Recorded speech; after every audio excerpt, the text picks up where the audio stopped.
In this video, we're going to look at one extremely important and very dangerous thing about arrays. Look at the problem we're trying to solve. Write a function that receives an array of integers of size 10 and returns the array with all elements multiplied by -1. We're going to test it using the file from last video, lotsofnumbers.txt. This contains 10 integers. I've used a lot of the code from the last video. I've introduced the file, I've made my array. In this case, I've called it backwards. Let's call it something different. Let's call it negatives. I have to modify this line as well. And I've just read it in using this for loop here. If you're unfamiliar with this, go and see the last video. But now I need to write a function that receives an array and then returns that array with all elements multiplied by -1.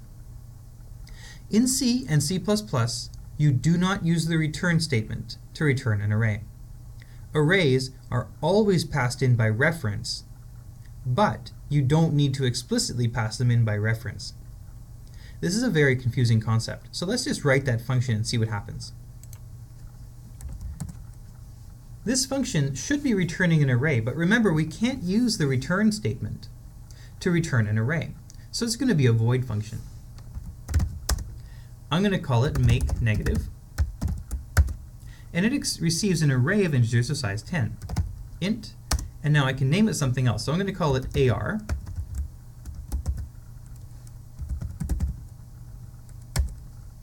and now I want to make those numbers all multiply by -1. I want to make them basically the negative of themselves. So I know it's of size 10. I should be using a for loop.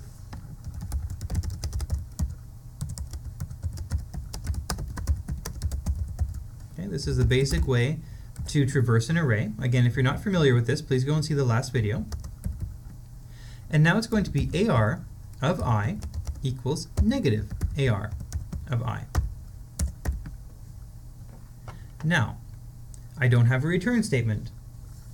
And you'll notice I don't have an ampersand here. When we did pass by reference, we had to always include an ampersand for regular variables. But for arrays, you don't.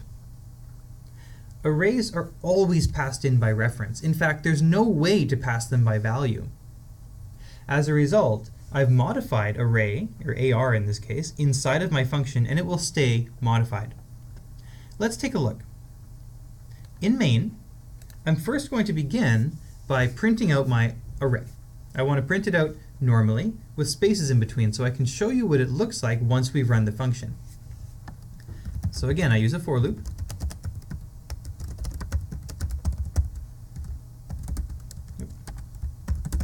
And I'm just going to see out with a space. And a new line. Now let's call that function. So we've called our function make negative, and we have to pass in the array. Watch how we do that. The syntax is a little bit strange. Make negative, we pass in the array by name, and that's it.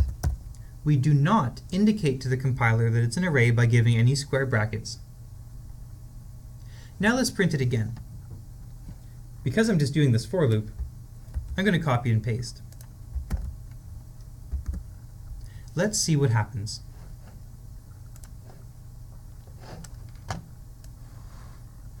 So, initially here I'm reading it in, and then I just print it in the second for loop, which is right here.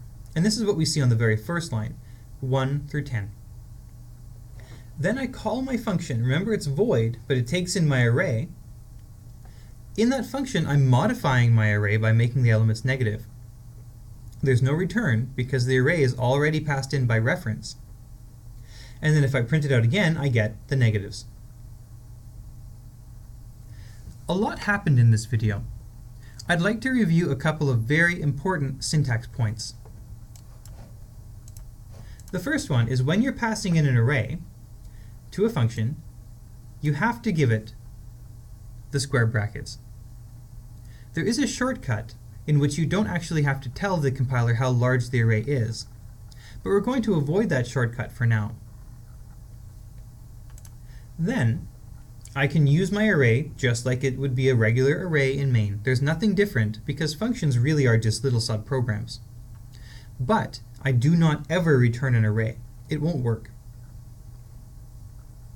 Arrays are passed in by reference by default. I do not put an ampersand here. In fact, if I were to put the ampersand there to indicate it's by reference, that would be a very different thing, and I don't want that. Finally, when I call the function makeNegative, I give it an array name, but I do not now give it any square brackets, because negatives is the name of an array.